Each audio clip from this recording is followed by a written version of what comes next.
this. We're joined now by Shira Stein, who is the Washington correspondent for the San Francisco Chronicle. You've been breaking story after story on this Dianne Feinstein issue for months now. You're like one of the top experts on this issue. And I'm curious because there's a lot of people who have been sort of comparing this to like a Weekend at Bernie's situation, where they're like plopping her up and voting aye, and they feel like Dianne Feinstein isn't really there, or this isn't her decision. Is that true? Can you give us some perspective on what's really happening behind the scenes? I don't think that's the case. Senator Feinstein has always been a really strong presence.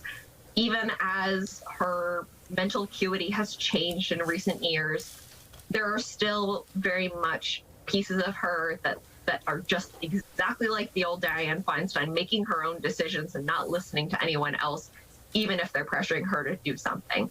So I think in a lot of ways, like this is still her show. This is still her decision. Today she walked into another Senate Judiciary Committee hearing, was not in a wheelchair, and gave a slightly lengthier statement. So I think she's still going to be working and doing her job as best as she can. Whether that's enough for the people of California has yet to be seen. Wow, so she didn't even use a wheelchair today. I didn't see that. That's good to hear, of course, since we've only seen her in a wheelchair. Questions have been raised, and this is also part of your reporting earlier this month, about the woman who is essentially become her caretaker. This is Nancy Pelosi's eldest daughter. Well, as we know, the former House Speaker has gone on record and endorsed Adam Schiff, of course, who is running to take over that Senate seat. If she were to resign, if Feinstein was to resign, that would give Governor Gavin Newsom a chance to make an appointment to replace her, to serve out the rest of her term. He's long said that he would appoint an African-American woman who fits that bill. That is Congresswoman Barbara Lee. So the question becomes, and that would be a hit to the Schiff campaign, is there a vested interest to keep, for the Pelosis to keep Feinstein there in Washington?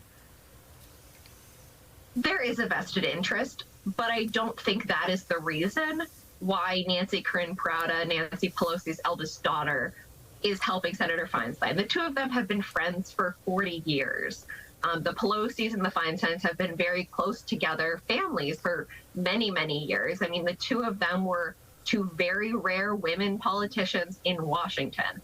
So I think it really does matter that these two have been longtime friends. Yes, would it potentially hurt Representative Adam Schiff's chances in the Senate race if Senator Feinstein were to retire early? Absolutely. However, it also could hurt Governor Gavin Newsom, and so that could be another reason why Senator Feinstein wants to continue to stay. Whoever he appoints to replace her, if she decides to resign, he's going to get backlash from it. If he appoints Barbara Lee, then Representative Porter and Representative Schiff's sides are going to be upset. If he doesn't appoint Barbara Lee, then Black women in California are not going to be happy with the governor. So it's a lose-lose situation for the governor, whoever he could appoint. Yeah, the impression I got from the governor talking to him like a couple weeks ago about this is he doesn't want to be anywhere near this because it's not really great for him. Okay, here's one thing that a lot of people are also saying.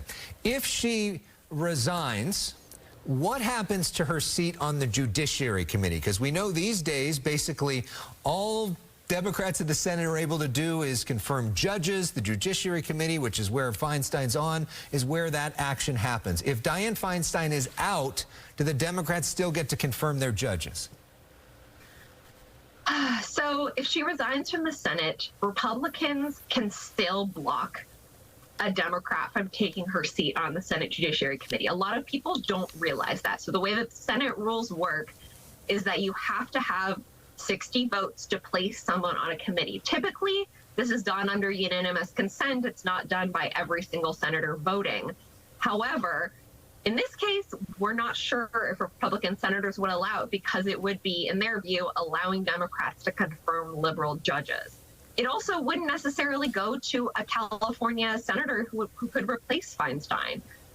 It would more likely a more senior member of the Senate Democrats. So it really does not fix the judicial issue. So just to make this all very clear, even though Dianne Feinstein is clearly sick, the best case scenario right now for President Biden and his judges, for Gavin Newsom, for Nancy Pelosi, is that she stays in that seat voting for judges, which is why for the foreseeable future, you think she's going to stay in that seat, right?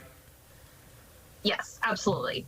I also think she doesn't want to leave. She's been in the Senate for a long time, and I just don't see her choosing to leave even earlier than the end of what she said she was going to retire in 2024. Shira Stein, we thank you for your time tonight, and we thank you for your great reporting there in Washington, D.C. for the San Francisco Chronicle. Thanks for being with us tonight. Thank you so much.